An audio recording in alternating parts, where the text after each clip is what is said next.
Okay, right. Shri മാധ്യമപ്രവർത്തകൻ Shri P Sreekumar നമുക്കൊപ്പം ചേരുന്നു. ശ്രീ പി ശ്രീകുമാർ, കേരള സ്റ്റോറി ഒക്കെ വഴിയുണ്ടാക്കിയ ഒരു ഹെയ്റ്റ് വികാരം അത് ആവർത്തിക്കുകയാണ്. ജയമോഹൻ എന്ന എഴുത്തുകാരൻ എന്ന രീതിയിലുള്ള പ്രതികരണങ്ങളുമായി പലരും രംഗത്ത് വന്നു കഴിഞ്ഞിരിക്കുന്നു. ഈ ഒളിപ്പിച്ചു വെച്ച ഒരു രാഷ്ട്രീയ നിലപാട് പുറത്ത് കാണിക്കുകയാണ് സംവിധായകൻ. അതാണ് കേരളത്തിനെതിരെയുള്ള ഈ ഒരു ടാർഗറ്റഡ് ആയിട്ടുള്ള ഈ ആക്രമണത്തിന് കാരണം എന്നാണ് പറയുന്നത്. യോജിക്കുന്നു? അതിനു മുമ്പ് ഫക്രുദ്ദീൻ ഈ കറുത്തവരൊന്നും മോശമല്ല കേട്ടോ. അടിക്കേണ്ടി വരും. അതല്ല ഇവിടെ ഇപ്പം അല്ല, അത് ഞാൻ വേറൊരു കാര്യം പറഞ്ഞു. ഇപ്പൊ ഭാഗ്യലക്ഷ്മിയൊക്കെ ചേച്ചി കേൾക്കുന്ന ചർച്ചയിലൊക്കെ ഞാൻ കേട്ടിട്ടുണ്ട്. അവർ കുറച്ച് വെളുത്തായപ്പോൾ സവർണ റിഫ്ലക്ഷൻ എന്നൊക്കെ പറയുന്നത്, അങ്ങനെ കുറെ ഒരു സംസാരം ഉണ്ട് നമ്മുടെ നാട്ടിൽ. അങ്ങനെയാണെങ്കിൽ ഇത് തിരിച്ചും പറയേണ്ടി വരും. അല്ല, നിറത്തിന്റെ പേരിലൊന്നും നിറം മോശമല്ല, ഞാൻ അതല്ല പറഞ്ഞു. അത് എടുക്കണ്ട, തമാശ പറഞ്ഞല്ല. ഫക്രുദ്ദീൻ പറഞ്ഞ തമാശയായിട്ട് പറഞ്ഞ നിറത്തിന്റെ പേരിലൊന്നും ഒരാളെയോ അല്ലെങ്കിൽ ഒരു വ്യക്തിയോ ഒരു വ്യക്തിത്വയോ അല്ലെ അവർണ സവർണ വേർതിരിവിനൊന്നും കാര്യമില്ല. അത് നിറം അതിപ്പം ജനിക്കുമ്പോഴേ കിട്ടുന്ന നിറമാണ്. ഞാൻ കറുത്തായി പോയത് എൻ്റെ കുഴപ്പമുണ്ടല്ലോ. അല്ല അങ്ങനെ, പക്ഷേ ഞാൻ പറഞ്ഞത് അങ്ങനെ. ഇപ്പം ഭാഗ്യലക്ഷ്മി ചേച്ചി നല്ല വെളുത്തതായി പോയത് അവരുടെ വ്യക്തിപരമായ അവരുടെ മിടുക്കൊണ്ടല്ലോ. അതവിടെ നിൽക്കട്ടെ. ഇവിടെ ഒരു പ്രശ്നം എന്നറിയോ, ഈ ജയമോഹൻ സംഖ്യയാണോ? ഒരു പ്രശ്നമുണ്ടല്ലോ. ഇപ്പം എല്ലാവരും ഇപ്പം പറഞ്ഞ് വെച്ചിട്ട് ഇദ്ദേഹം RSSൻ്റെ ഐഡിയോളജിസ്റ്റാണ് അല്ലെങ്കിൽ സംഘപരിവാർ പറയുന്ന കാര്യങ്ങളാണ് പറയുന്നതൊക്കെയാണ് പറയുന്നത്. അത് വെറുതെ നമ്മൾ പത്രക്കാരോ ആരെങ്കിലും വെറുതെ ഉള്ളവർ പറയുന്നതല്ല. പോളിറ്റ് ബ്യൂറോ CPMൻ്റെ പോളിറ്റ് ബ്യൂറോ അംഗമായ MA ബേബിയുടെ ഇന്നത്തെ സ്റ്റേറ്റ്മെൻറ്റ് അതാണ്. ഇദ്ദേഹം സംഘപരിവാറിൻ്റെ വക്താവാണ്, അദ്ദേഹമാണ് ഇത് പറഞ്ഞിരിക്കുന്നത്. അത്രയും കാപട്യങ്ങളാണ് ഇപ്പം ചർച്ചയുടെ പേര് നടക്കുന്നത്. ഈ ഫക്രുദ്ദീൻ പറഞ്ഞ പോലെ ജയമോഹന് ഭ്രാന്തൻ എന്ന് നമുക്ക് വേണേൽ പറയാം. അത് ന്യായം. കാരണം ഫെസ്റ്റിവൽ ആയാലും RSS സംഘപരിവാർ നടത്തിയ ഫെസ്റ്റിവലല്ല. എന്ന് മാത്രമല്ല, മാതൃഭൂമി നടത്തിയ ഫെസ്റ്റിവൽ ആൻറ്റി RSS ആൻറ്റി സംഘ അല്ലെങ്കിൽ സംഘ ഐഡിയോളജി അല്ലെങ്കിൽ BJP ഐഡിയോളജിയെ എതിർക്കുന്നവരെ മാത്രം അവരെ ഫോക്കസ് ചെയ്തുകൊണ്ട് നടത്തിയ ഒരു ഫെസ്റ്റിവലാണ്. അത് സ്ഥിരമായിട്ട് അങ്ങനെ തന്നെ നടക്കുന്നതും. അങ്ങനെ ധാരാളം ഫെസ്റ്റിവൽ കേരളത്തിൽ നടക്കുന്നുണ്ട്, ധാരാളം സമ്മേളനങ്ങൾ നടക്കുന്നുണ്ട്. കട്ടിങ് സൗത്ത് എന്നും കട്ടിങ് നോർത്ത് എന്നൊക്കെ പറഞ്ഞ് ധാരാളം സമ്മേളനങ്ങൾ കാണുന്നതും കേൾക്കുന്നുമുണ്ട്. അവിടെയൊക്കെ വന്ന് ഇങ്ങനെ വലിയ മതേതരത്വവും അതുപോലെ തന്നെ വലിയ സോഷ്യലിസവും ഒക്കെ പ്രസംഗിക്കുന്ന അല്ലെങ്കിൽ സാഹിത്യകാരന്മാരെന്ന് പറഞ്ഞ് മീൻ നടക്കുന്ന പലരുടെയും കപടമോഹങ്ങൾ പിന്നീട് പൊഴിയാറുണ്ട്. ഇവിടെ ഇപ്പോൾ ജയമോഹൻ ഫെസ്റ്റിവലിൽ വന്നിട്ട് പറഞ്ഞത് എന്താണ്? ഫക്രുദ്ദീൻ പറഞ്ഞത് മാത്രമല്ല പറഞ്ഞത്, മലയാളത്തെ ആക്ഷേപിക്കാത്ര പറഞ്ഞത്. സംസ്കൃതത്തെ അദ്ദേഹം വളരെ മോശമായിട്ടല്ലേ പറഞ്ഞത്. സംസ്കൃതം വെറും പ്രാകൃത ഭാഷയാണ്, വൃത്തികെട്ട ഭാഷയാണ്. സംസ്കൃതത്തെ അടച്ചാക്ഷേപിച്ചു. നിങ്ങൾ എന്താണ് സംസ്കൃതം കൊള്ളാത്തതാണ്, എന്തോ ഒരു ബാഡ് വേർഡ് പുള്ളി സംസ്കൃതത്തെക്കുറിച്ചാണ് പറഞ്ഞത്. ഇപ്പം പെട്ടെന്ന് മറന്നുപോയി. ഇങ്ങനെ അന്ന് ആ ഒരു പ്രസ്താവന സംസ്കൃതത്തെ അത്രയോ ആക്ഷേപിച്ചപ്പോഴത്തേനും അന്ന് നമ്മളെ ആൾക്കാരെല്ലാം കൈയടിച്ചു. പ്രത്യേകിച്ച് ഈ MA ബേബി ഒക്കെ പ്രതിദാനം ചെയ്യുന്ന പുരോഗമന ഇടതുപക്ഷ ബുദ്ധിജീവികളെല്ലാം കൈയടിച്ചു. ആ സംസ്കൃതത്തെക്കുറിച്ചാണല്ലോ പുള്ളി പറഞ്ഞത്. അപ്പോൾ അന്ന് സംഘപരിവാറുമായി ബന്ധപ്പെട്ട ഏതോ സംസ്കൃത പ്രതിഷ്ഠാനം അങ്ങനെയുള്ള ഒരു സംഘടനകൾ മാത്രമാണ് പ്രസ്താവന ഇറക്കിയത്.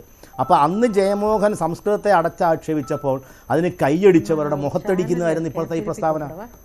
ഇപ്പോൾ മലയാളികളെ മൊത്തം ആക്ഷേപിക്കുകയാണ് അദ്ദേഹം ചെയ്തത്.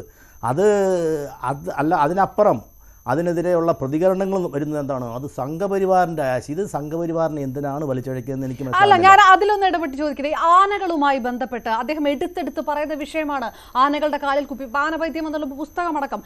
ആ തരത്തിൽ ഒരു വലിയ ക്യാമ്പയിൻ ഉത്തരേന്ത്യയിൽ നിന്ന് വന്ന ഒരു കാര്യം ശ്രീ പി ശ്രീകുമാർ ഓർമ്മിക്കുന്നുണ്ടാവുമല്ലോ. ആ ഒരു കാലഘട്ടത്തിൽ കേരളത്തിനെ ടാർഗറ്റ് ചെയ്തുകൊണ്ട് ഈ രീതിയിൽ കാര്യങ്ങൾ നടക്കുകയാണ് എന്ന തരത്തിൽ വന്ന അന്നത്തെ ക്യാമ്പയിൻ, ആ ക്യാമ്പയിൻ്റെ പിറകിൽ രാഷ്ട്രീയമുണ്ട് എന്ന് കരുതി ഉയർന്നു വന്ന ആ സമയത്തെ വിമർശനങ്ങൾ ഇതൊക്കെയുമായിട്ട് കൂട്ടി വായിച്ചുകൊണ്ടായിരിക്കുമോ ജയമോഹൻ ഒരു സംഘപരിവാർ നിലപാടുകൾ പ്രകടമാക്കുകയാണ് എന്ന് പറഞ്ഞിട്ടുണ്ടാവുക? അല്ല, നമ്മൾ ഇപ്പോൾ ജയമോഹനെ പോലെ ഇത്ര സെലിബ്രേറ്റ് ആയിട്ടുള്ള അല്ലെങ്കിൽ ഇത്രയും പോപ്പുലർ ആയിട്ടുള്ള ആളുടെ രാഷ്ട്രീയം നമ്മൾ ഇതുവരെ അറിഞ്ഞിട്ടില്ലേ? ഇന്ന് അയാൾ പെട്ടെന്നൊരു സുപ്രഭാതത്തിൽ കേരളത്തെ വിമർശിച്ചപ്പോൾ അയാൾ പെട്ടെന്ന് സംഘിയായതാണോ? അങ്ങനെയല്ലല്ലോ. അദ്ദേഹം സംസ്കൃതത്തെ വിമർശിച്ചത് 2 ആഴ്ച മുമ്പാണ്. അദ്ദേഹം സംഘി വിരുദ്ധനായിരുന്നു. സംഘപ്രസ്ഥാനങ്ങളാണ് അദ്ദേഹത്തിൻ്റെ വിമർശനം ഉണ്ടായത്. അന്ന് അദ്ദേഹത്തിന് കൈയടിച്ചവരാണ് ഇവരെല്ലാം. ഇദ്ദേഹം പറഞ്ഞത് എന്തോ അയാൾ ഭ്രാന്ത് പറഞ്ഞതോ മലയാളികൾ ആക്ഷേപിച്ചതോ അല്ല ഇവിടെ വിഷയം. എന്നെ സംബന്ധിച്ചോളൂ, ഞാൻ പറഞ്ഞത് ഇങ്ങനെ ഏതെങ്കിലും ഒരാൾ എന്തെങ്കിലും പറഞ്ഞാൽ അത് അപ്പം തന്നെ സംഘത്തിൻ്റെ അല്ലെങ്കിൽ RSSൻ്റെ ഒരു കെട്ടുപാടി കൊണ്ടുവന്നിട്ട് അയാൾ സംഘമാണെന്ന് പറയുക. എന്നിട്ട് അയാൾ പറയുന്നതിൻ്റെ എല്ലാം അയാൾ അബദ്ധം പറയുന്നതല്ല സംഘത്തിൻ്റെ ഒരു ഫ്രെയിമിൽ കൊണ്ടിരുന്ന ഒരു കപടതയുണ്ടല്ലോ, അത് തുടർച്ചയായിട്ട് നടക്കുന്നുണ്ട്. വടക്കേന്ത്യയിൽ ഏതെങ്കിലും വർഗീയ ഫാസിസ്റ്റുകൾ അല്ലെങ്കിൽ വിവരക്കെട്ടവർ എന്തെങ്കിലും ഒരു ദോഷം ചെയ്താൽ അതപ്പോളെ RSS ആക്കി മാറ്റും. ആരെങ്കിലും തല്ലിക്കൊന്നാൽ അല്ലെങ്കിൽ പശുവിന്റെ പേരിലോ കാളയുടെ പേരിലോ. അങ്ങനെയാണെങ്കിൽ ഒരു കാര്യം, കേരളത്തിൽ ഇതിലെ ഒരു വിഷയം വന്നു. ഒരു MA ബേബി പ്രതികരിക്കാനുണ്ടായി. സംഘപരിവാർ നിലപാടുകളോട് BJP നിലപാടുകളോടൊക്കെ അനുകൂലമുള്ള ഒരുപാട് സാംസ്കാരിക നായകരുണ്ടല്ലോ. ആരും പ്രതികരിച്ചൊന്നും കണ്ടു. ആര് പറഞ്ഞു? ജന്മഭൂമി പത്രത്തിൽ ഇന്നത്തെ എഴുതിയിട്ടുണ്ടല്ലോ ഇയാൾ പറഞ്ഞ ഭോഷ്കാന്ന്. പ്രതികരിച്ചെന്ന് പറഞ്ഞാൽ നിങ്ങൾ കൊടുക്കാത്തതാണ്. MA ബേബി എന്തുകൊണ്ട് സംസ്കൃതത്തെ പറഞ്ഞില്ല? MA ബേബിക്ക് അത് പറയാമായിരുന്നു. കാരണം MA ബേബി തന്നെ പരസ്യമായിട്ട് പറഞ്ഞുകൊണ്ട് സംസ്കൃതം പഠിക്കാതെ പോയത് എനിക്കൊരു കുഴപ്പമാണെന്ന് പറയാൻ ധൈര്യം കാണിച്ച ആളാണ് MA ബേബി. നേരത്തെ ഇപ്പോഴൊന്നുമല്ല, വളരെ നേരത്തെ പറഞ്ഞിട്ടുണ്ട് സംസ്കൃതം ഞാൻ പഠിക്കണമായിരുന്നു, സംസ്കൃതം പഠിക്കാൻ പോയത് എൻ്റെ വീഴ്ചയാണെന്ന് പറഞ്ഞ് MA ബേബിയെ പോലുള്ള ആൾ സംസ്കൃതത്തെക്കുറിച്ച് ഈ ജയമോഹൻ വളരെ മോശമായിട്ട് പറഞ്ഞപ്പോൾ എന്തുകൊണ്ട് പ്രതികരിച്ചില്ല? പ്രതികരിക്കാതിരിക്കുമോ എന്നല്ല, MA ബേബിയുടെ പ്രതികരണം എന്താണ്? ഇത് അദ്ദേഹം സംഘപരിവാറിൻ്റെ ആളാണെന്ന് പറയുന്നത് എന്തടിസ്ഥാനത്തിലാണ് ജയമോഹനെ സംഘപരിവാറിൻ്റെ ആളാക്കിയത്? അതാണല്ലോ ഇവിടെ ചോദ്യം. ഇപ്പോൾ കട്ടിംഗ് സൗത്തോ അല്ലെങ്കിൽ വടക്കേ ഇന്ത്യൻ ലോബിയോ ഉത്തരേന്ത്യൻ ലോബിയോ എന്നുള്ളതല്ല പ്രശ്നം. എന്തിൻ്റെ അടിസ്ഥാനത്തിലാണ് ഈ MA ബേബിയെ പോലുള്ള ഒരാൾ ഈ ജയമോഹനെ RSSകാരനാക്കുന്നത് എന്നുള്ളതാണ് പ്രസക്തമായ ചോദ്യം. പ്രധാന വിഷയത്തിൽ നിന്ന് മാറിപ്പോയിട്ട് അദ്ദേഹം കേരളത്തെ ആക്ഷേപിച്ചതോ മലയാള ഭാഷയെ ആക്ഷേപിച്ചതോ മലയാള സിനിമയെ ആക്ഷേപിച്ചതോ ഒന്നും അല്ല ആർക്കും ചർച്ച ചെയ്യേണ്ടത്. ഇദ്ദേഹത്തെ സംഘപരിവാറാണ്, സംഘിയാണ്, സംഘത്തിൻ്റെ ആൾക്കാർ അല്ലെങ്കിൽ RSSകാർ ഇങ്ങനെയാണ് കേരളത്തെ കാണുന്നതെന്നുള്ള ചിത്രീകരിക്കാനുള്ള ഒരു നിഗൂഢമായ ബോധപൂർവമായ ശ്രമം ഈ ഒരു ജയമോഹനെ ഏറ്റെടുക്കുന്നില്ല. ജയമോഹൻ സംഘമായിട്ടോ ആരെങ്കിലും പറയും. ഈ MA ബേബി പോലുള്ള ആൾ രാഷ്ട്രീയം നോക്കി പറയുന്നതല്ലാതെ ജയമോഹൻ RSSുമായിട്ട് എന്ത് ബന്ധം? അദ്ദേഹം പറയുന്നത് അദ്ദേഹത്തിൻ്റെ ഹിന്ദുത്വത്തിനെതിരാണെന്നാണ് അദ്ദേഹം പല പ്രാവശ്യം പറഞ്ഞിട്ടുണ്ട്. അദ്ദേഹം എഴുത്തുകളിലൂടെ തെളിയിച്ചിട്ടുണ്ട്. അദ്ദേഹം പറയുന്നത് പ്രാദേശിക സംസ്കൃതിയാണ് അദ്ദേഹത്തിൻ്റെ ജനങ്ങൾ, പ്രാദേശിക സംസ്കൃതികൾ, ചെറിയ ഗ്രാമങ്ങളെയൊക്കെയാണ് അദ്ദേഹം സംസ്കൃതിയായിട്ട് കൂടുന്നത്.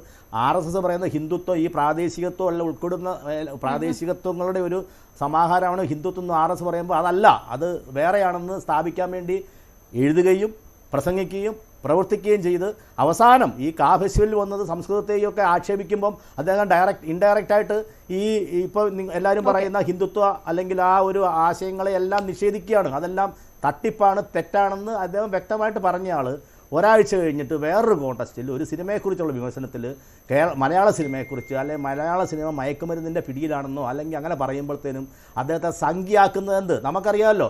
ഈ മലയാള സിനിമയിൽ ഈ വിഷയത്തിൽ വ്യത്യസ്ത നിലപാടില്ലാതെ നിൽക്കുക എന്നുള്ളത് തന്നെയാണ് മലയാളികളെ സംബന്ധിച്ചിടത്തോളം. അതെ, മലയാള സിനിമയിൽ മയക്കുമരുന്നിൻ്റെ ലോബിയുണ്ട്, മയക്കുമരുന്നിന്റെ പിടിയിലാണെന്ന് പറയുന്ന ആദ്യത്തെ ആളല്ല ജയമോഹൻ. ഈ മലയാള സിനിമയിൽ ആ വിഷയം അത് രണ്ടാമത്തെ വിഷയമാണ്, അതിലേക്ക് വളരെ പെട്ടെന്ന്